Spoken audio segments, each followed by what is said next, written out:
Hey friends, it's Tracy. I am back again with more Christmas in July crafts to share with you. My flip-flop Santa, my cheesy Christmas lights, and my upbeat beach music is back again to share some of my Christmas crafts with you. All right, guys, let's go ahead and get started, and I will share what I have for you. Starting with one of these 14-inch wooden circles, come in a pack like this from Hobby Lobby. Also, the truck is one of these chipboard trucks that I picked up also from Hobby Lobby. I got it when they were on clearance for $1.24. I'm giving it a couple of coats of the plaster color chalk paint. Now I'm going to do the faux plaid pattern background that I like to do. I've shared this on several other videos, but what I do is I am using the color of paint I'm using is a dolphin gray. It's a ceramic coat color, and I'm also using my fan brush. I just get some of the paint on the bristles. I'm not getting paint on the entire brush, but what I'm doing is getting about half of the bristles, and then I just go kind of in a stripe pattern where like a faux plaid pattern, just kind of go back and forth there. And once I got finished, I'm like, yeah, Trace, that is a little too bright. And so I go back over it with my Waverly White plaster color chalk paint just to soften it up a bit so it's not quite so bright. All right, so then now I'm going to start putting on my stripes along the side or my border. So I'm using about a 1/2 inch flat paintbrush, and it's the number 12 paintbrush that's in the pack of my favorite paintbrushes that are linked in my Amazon storefront if you are interested in which brushes I like to use. All right, so then once I get all of that done and let that dry completely, then what I want to do is I want to shade it. I love this. It's, as you've heard me say before, guys, the beauty is in the details. And so how I shade is I take that number 12 flat paintbrush. The brown is milk chocolate Americana acrylic paint. I dip half of my brush in paint, the other half in clean water, and I blend there on those blue paper towels. Those are just shop towels that you can get in the automotive section of any like Walmart, any kind of home improvement store, that kind of thing. Okay, so then now what I'm doing is I'm just taking just a paintbrush the size of polka dot that I want, and I am dipping it into red paint, and I'm going in between those stripes, and so I dip the handle of my brush every single time, and that gives me a consistent polka dot. So then I'll just continue to do that until I have this this wood circle all painted up. Once all of that is dry, I will take my fine Sharpie marker and I'll go and just do some squiggles, do some, just some different kind of highlights to it. I really feel that the black Sharpie marker just brings it out, and as I said, you'll get sick of me hearing me say that, the beauty is in the details, and this is something that I like to do for my projects. I just go around, just give it some squiggles and doodles, and just kind of bring out some different parts of my painted projects. All right, now I'm going to add some paint splatter. I am just using the black paint splatter on this particular background. I take my stiff brush and my stick, and I'm just going across the bristles one time, like the stick toward my body, but that the paint projects onto the background of the painted piece. For the truck, as I mentioned, I picked this up when it was on clearance for $1.24 at Hobby Lobby. And what I'm doing is I'm just penciling out where the tires would be. Then I'm going to paint those black, just black acrylic paint. And since these are chip decor, it does have, they are a little thicker. And so I'm just kind of figuring out where I want the tires to be, the best of what I can see. I could always get like a paint bottle or, measure it out, something a little bit more circle. Probably that would have saved me a little bit more time, but it is what it is. So what I did now is I am giving it 2 coats of primary red acrylic paint, and the paint brand is Americana. It's just my preference. I just like this color of red, and I gave it 2 coats of that. Now I'm going to add some white shading. So I'm just taking a 1/4 inch flat paintbrush and my white paint. I dip half of my brush in paint, the other half in clean water, and then, as I do with all my shaded projects, I blend on a paper towel, and then I just go around the edges of the project. Now the paint is on the outside, closest to the edge, and the blended part is on the inner side, and so that's when you get the color very close to the edge. And the more you do it, the better you kind of get out from it, that kind of thing. So practice. I always try to encourage y'all to do that. Just by shading, it just really brings a painted project to life. All right, so then now I have this 3/4 inch foam bouncer brush. I got it in a pack from Michael's a couple of years ago, and so then that is the size that I want to make the white walls of my tires. So I just dip that, just do that with white paint. And then now I just have my very loved, it's lost some of the bristles. This is what I call my detailing brush, and I'm just going around and making some squiggles of my red truck just to bring it to life.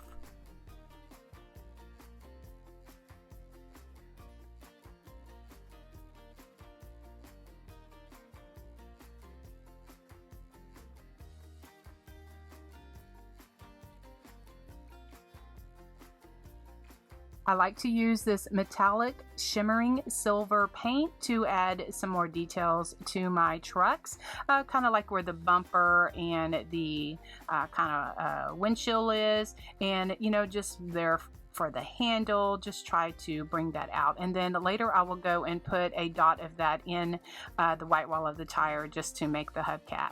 Okay, here I left this in because I just wanted to show y'all that sometimes I will do some hand lettering and writing on it, and it just doesn't turn out the way that I envisioned in my head.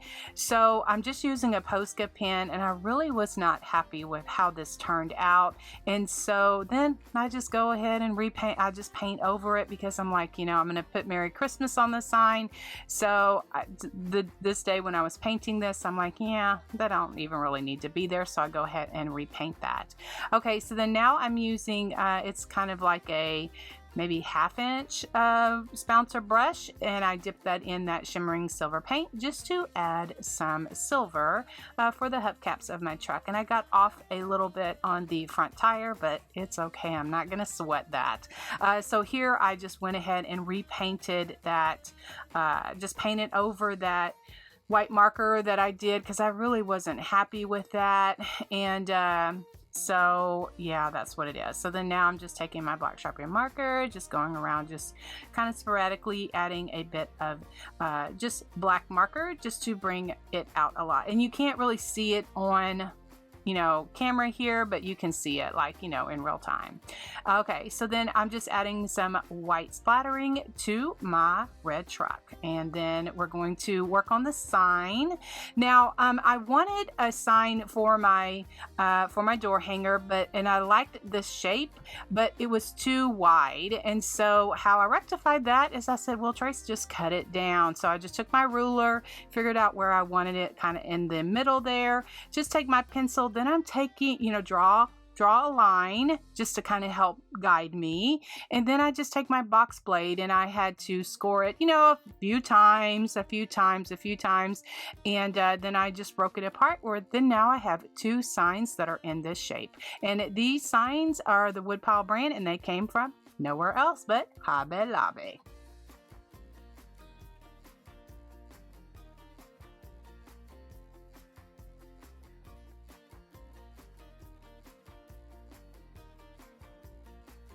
So I gave this 2 coats of the plaster color chalk paint, but you can use whatever color you want. This is just what I was into for this particular door hanger. And then I'm gonna give it a background. I just use my number 2 liner. This is just the brush that is in that paint set those are just my preference. You can get paint brushes anywhere. You can get them at Walmart, Hobby Lobby, Michael's, Amazon, anywhere. But you know, people ask me which paintbrushes do you use, and those are linked in my Amazon store. That's just my preference, but you know, you can use whatever style you like. Okay, so then now I'm just using a flat paintbrush and just going around and just giving the edge. I did forget to mention earlier on the sign itself, I did that same green, which was holly green. That is the color that I used on the green. I did paint around the edges of the door hanger as well. And so then I had got the red on, when I was doing the border, I got a little of the red on the plaster, so I just took some of the plaster, and once that red was dry, I just went ahead and cleaned that up. Then now I'm just doing some shading with that milk chocolate brown paint, and I just like this look. I just really feel that it gives my painted projects just the definition that I want. And so then now I am taking my number 2 flat paintbrush that is in the paintbrushes set that I do have. Those are my favorite. I do have a paint chart that I will link to as well, that I show you which brushes I use for what, and then I am just going to do some hand lettering. Now, you may have heard me say this before, but I can never say it enough. To God be all the glory, because I wanted to learn how to hand letter, how to paint with a paintbrush, and he gave me the patience and also the talent to go ahead and do this. And so this is how I learned how to hand letter, by practicing. I do have found some free fonts that I will link to as well, that do have like dots on them. If that is something that you're interested in, you can you know, click on those. You can download them for free from defont.com. You can make a Word document or some kind of document where you could practice, or you can use graphite paper or tracing paper to trace the word that you want onto your sign, and then you can practice like that. And that is the way that I learn. So then now I'm just using the end of a paintbrush to make my dots. All right, so then once I get finished with that and all of that is dry, I make sure that my dots are completely dry before I do this next part. And I'm just using my little detail brush, and I'm just going in and putting a little comma or a little swoosh in each of the dot. I really feel that it just kind of makes my word pop.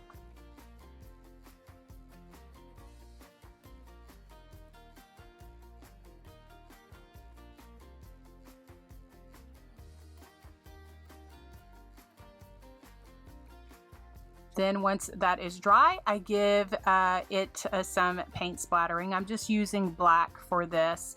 And as you can see, I do cover my area because paint splattering is messy.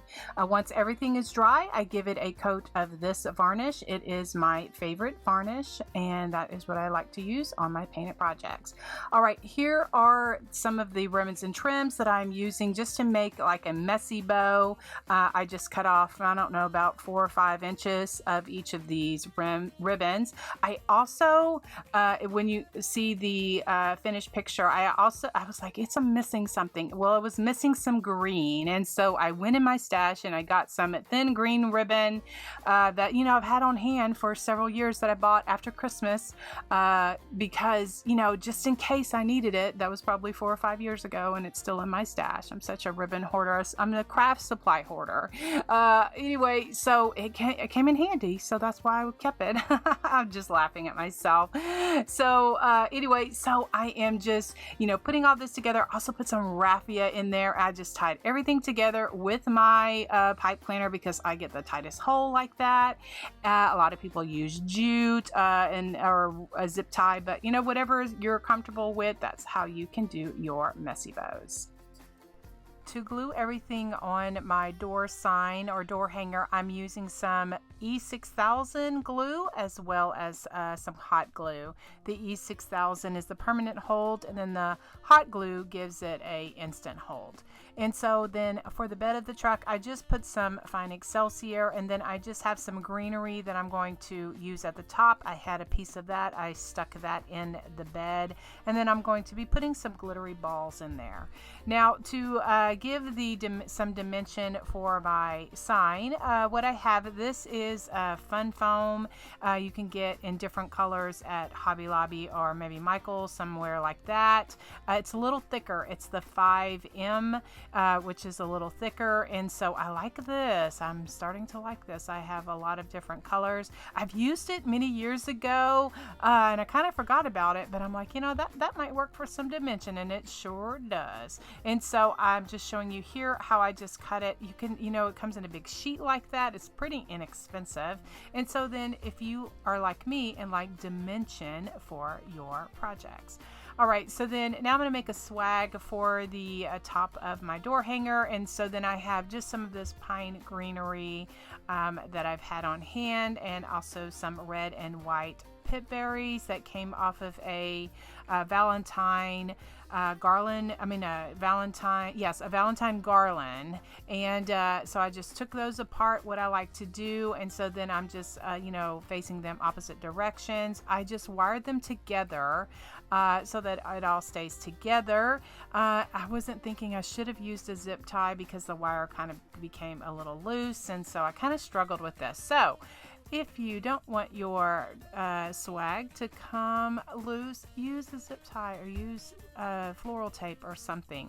And so then I just glued everything down, and so with E6000 as well as some hot glue. And then I did take my paper piercer, because this actual board is actually very thin, and so I was able to get my paper piercer through there, just to make 2 holes, and then that is how I attached my bow.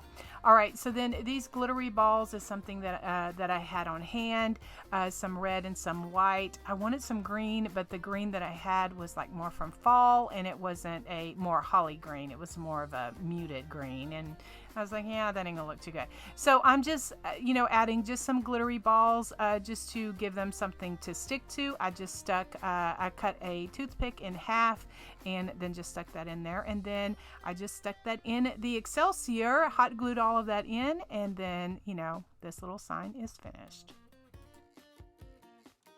For a hanger, I just took some red and white check gingham ribbon that I had on hand, and I just made a loop and just secured that to the back just for a hanger. This sign is pretty lightweight, and so I feel that the ribbon will do just fine.